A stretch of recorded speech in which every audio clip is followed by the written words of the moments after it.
hay-adda daryeelka aragga Soomaaliyeed ee magaceeda loo soo gaabiyo Sofiko ayaa maanta deeq anfur ah u qaybisay qaar ka mid ah qoysaska danta yar ee ku dhaqan magaalada Muqdisho.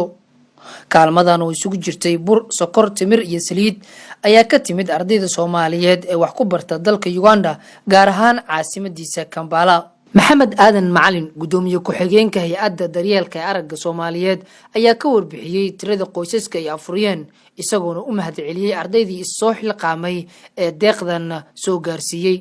Waxaan halkan ugu mahadcelinayaa ardayda wax ka barata dalka Uganda oo deeq soo gaarsiiyay walaalahooda danta yar ee ku nool magaalada Muqdisho. Deeqdaas oo loogu talagalay afurin oo lagu afurinayo walaalahooda. Marka waxaa ka faa'iideystay in ka badan 20 qoys oo danyar ah ayaa ka faa'iideystay barnaamijkan afuritaanka. Deeqda waxay ka koobneed bur iyo sokor iyo timir iyo saliid.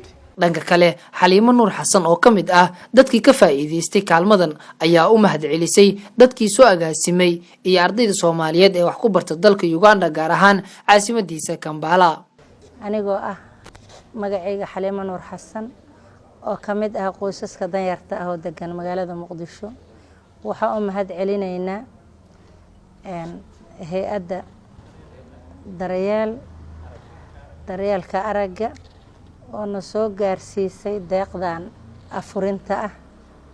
Way ku mahadsan yihiin ardayda Soomaaliyeed ee dalka Uganda wax ka barato, mataqaanaa ayagoo jooga meeshaas oo laga yaabay in waalidkood wuxuu u soo dhiibay wax nooga soo qoondeeyeen.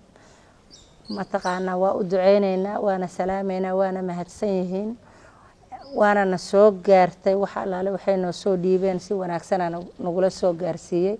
Cabdullaahi Xuseen, Mustaqbal, Muqdisho.